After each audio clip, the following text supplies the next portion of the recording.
আজ আমরা এমন এক ইতিহাসের গল্প শুনব যে গল্প ভারতের প্রতিটি মানুষের জীবনের সঙ্গে কোনো না কোনোভাবে জড়িয়ে আছে। এই গল্প শুধু লোহা আর ইঞ্জিনের নয়, এই গল্প ভারতবর্ষের পরিবর্তনের, এই গল্প ভারতীয় রেলের ইতিহাস। সময়টা ছিল ঊনবিংশ শতকের শুরু।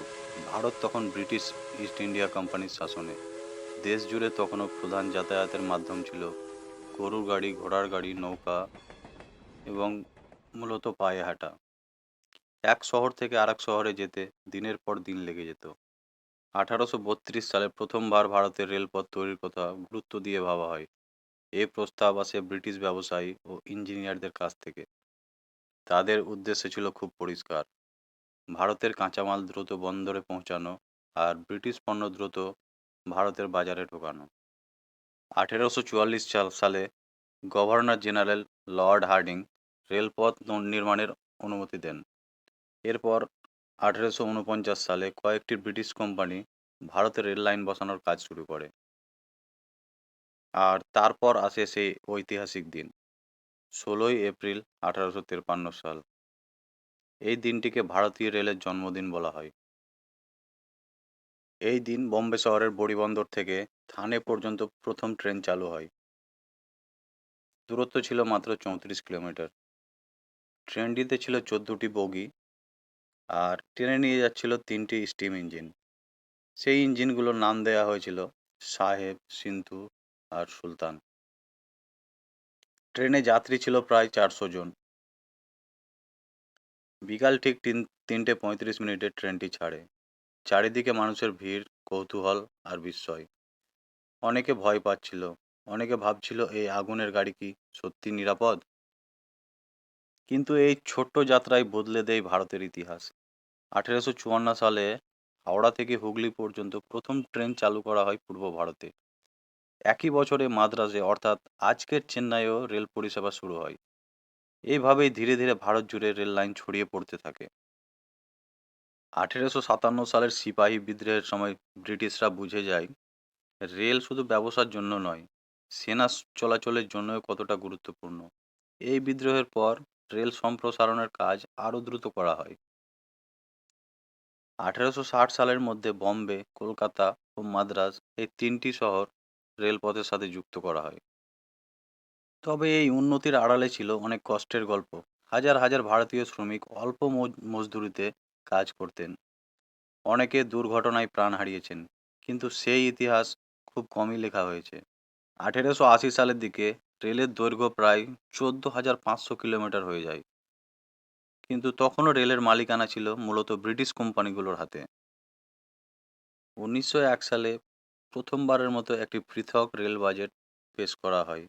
এটি ছিল ব্রিটিশ সরকারের প্রশাসনিক সিদ্ধান্ত। 1905 সালে ব্রিটিশ সরকার অনেক রেল কোম্পানির নিয়ন্ত্রণ নিজের হাতে নিতে শুরু করে। ধীরে ধীরে রেল জাতীয়করণের দিকে এগোতে থাকে। 1925 সালে ভারতে মুম্বাইয়ে প্রথম ইলেকট্রিক ট্রেন চালু হয়। 1930-এর দশকের রেল ভারতীয় সমাজে গভীর প্রভাব ফেলে। গ্রাম থেকে মানুষ শহরে আসতে শুরু করে। ছাত্ররা পড়াশোনা করার জন্য দূরে যেতে পারে।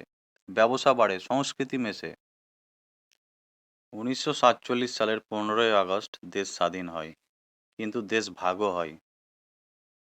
এই দেশ ভাগ ভারতীয় রেলের ইতিহাসে এক ভয়ঙ্কর অধ্যায়। লাখ লাখ মানুষ ট্রেনে করে এক দেশ থেকে আরেক দেশে যায়। অনেক ট্রেন রক্তে ভেসে যায়। রেল রেল তখন শুধু যাতায়াত নয়, মানুষের কান্না আর বেদনার সাক্ষী।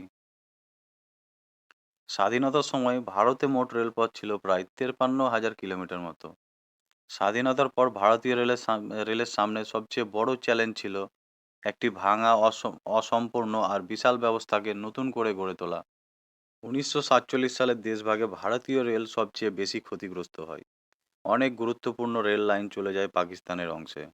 ওয়ার্কশপ, ইঞ্জিন সেট, স্টেশন সবকিছুই ভাগ হয়ে যায়। কিন্তু নতুন স্বাধীন ভারত থেমে থাকেনি।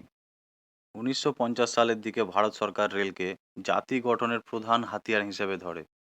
গ্রামকে শহরের সঙ্গে যুক্ত করা, কারখানা তৈরি করা, খাদ্য পরিবহন সবকিছুতেই রেলকে কেন্দ্র করে পরিকল্পনা করা হয়। 1951 সালে রেলকে পুরোপুরি জাতীয়করণ করা হয়। এই সিদ্ধান্ত ভারতীয় রেলের ইতিহাসে এক বড় মোড়। এরপর ধাপে ধাপে সমস্ত রেল কোম্পানি ভারত সরকারের নিয়ন্ত্রণে আসে। 1952 সালে ভারতীয় রেলকে প্রথমে 6টি জোনে ভাগ করা হয়। এর উদ্দেশ্য এর উদ্দেশ্য ছিল প্রশাসনিক কাজ সহজ করা। পরে এই জোনের সংখ্যা বাড়তে থাকে। এই সময় থেকে রেল ধীরে ধীরে সাধারণ মানুষের জীবনের অংশ হয়ে ওঠে। গ্রামের কৃষক তার ফসল শহরে পাঠাতে পারে, ছাত্ররা পড়াশোনার জন্য দূরে যেতে পারে, শ্রমিকরা কাজের খোঁজে শহরে আসে। 1950 ও 1960-এর দশকে বহু নতুন রেল লাইন তৈরি করা হয়। পূর্ব ভারত, উত্তর পূর্ব ভারত আর পাহাড়ি এলাকায় রেল পৌঁছানো ছিল বড় চ্যালেঞ্জ। 1960 সালে দার্জিলিং হিমালয়ান রেলওয়ে বিশেষ গুরুত্ব পায়। এর সরু লাইন, পাহাড়ি বাঁক আর টয় ট্রেন সব মিলিয়ে এটি হয়ে ওঠে ঐতিহাসিক সম্পদ। 1961 সালে ভারতীয় রেলের ডিজেল ইঞ্জিনের ব্যবহার বাড়তে শুরু করে। স্টিম ইঞ্জিন ধীরে ধীরে বিদায় নিতে থাকে, কারণ ডিজেল ইঞ্জিন ছিল বেশি শক্তিশালী ও কম খরচের। 1965 সালের যুদ্ধের সময় ভারতীয় রেল আবার তার গুরুত্ব প্রমাণ করে। সেনা, অস্ত্র, রসদ সব কিছু দ্রুত সীমান্তে পৌঁছে দেয়। 1969 সালে চালু হয় ভারতের প্রথম রাজধানী এক্সপ্রেস। রাজধানী এক্সপ্রেস দেখিয়ে দেয় ভারতীয় রেলও আধুনিক হতে পারে। 1970-এর দশকে ভারতীয় রেলে যাত্রী সংখ্যা হঠাৎ বেড়ে যায়, শহরায়নও বাড়ে, কিন্তু সেই সঙ্গে সঙ্গে বাড়ে সমস্যাও। ভিড়, দেরি, দুর্ঘটনা সব কিছুই। তবুও রেল থেমে থাকেনি।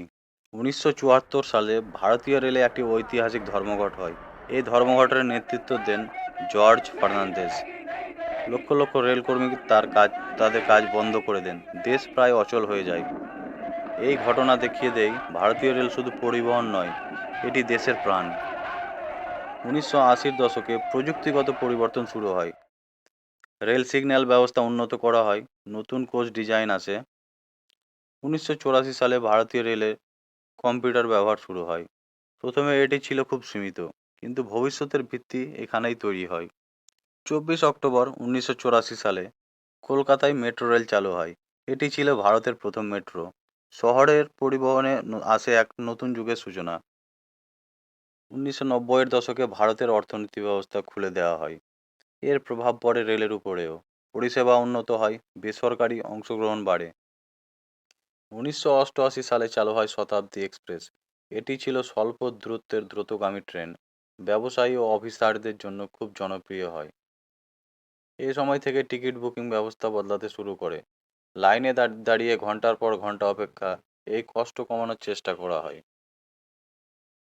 1999 সালে আইআরসিটিসি প্রতিষ্ঠিত হয়। এটি ভারতীয় রেলের অনলাইন পরিষেবার ভিত্তি গড়ে তোলে। 2002 সালে অনলাইন টিকিট বুকিং চালু হয়। শুরুতে মানুষ ভয় পেত, কিন্তু ধীরে ধীরে এটি জনপ্রিয় হয়ে ওঠে। 2008 সালে রাজধানী, শতাব্দী, দুরন্ত এসব ট্রেনের সংখ্যা বাড়ে। 2010-এর দশকে এলএইচবি কোচ চালু হয়। এই কোচ ছিল আগের চেয়ে নিরাপদ, আরামদায়ক ও দ্রুতগামী। 2014 সালের পর ভারতীয় রেলে আধুনিকরণ আরও জোরদার হয়। স্টেশন পুনর্গঠন, ডিজিটাল বোর্ড, স্বচ্ছতা সব কিছুই বদলাতে থাকে। 2019 সালে ভারতের প্রথম আধুনিক semi high speed train Vande Bharat চালু হয়। এটি ছিল সম্পূর্ণভাবে দেশীয় প্রযুক্তিতে তৈরি, ভারতীয় রেলের আত্মবিশ্বাসের প্রতীক।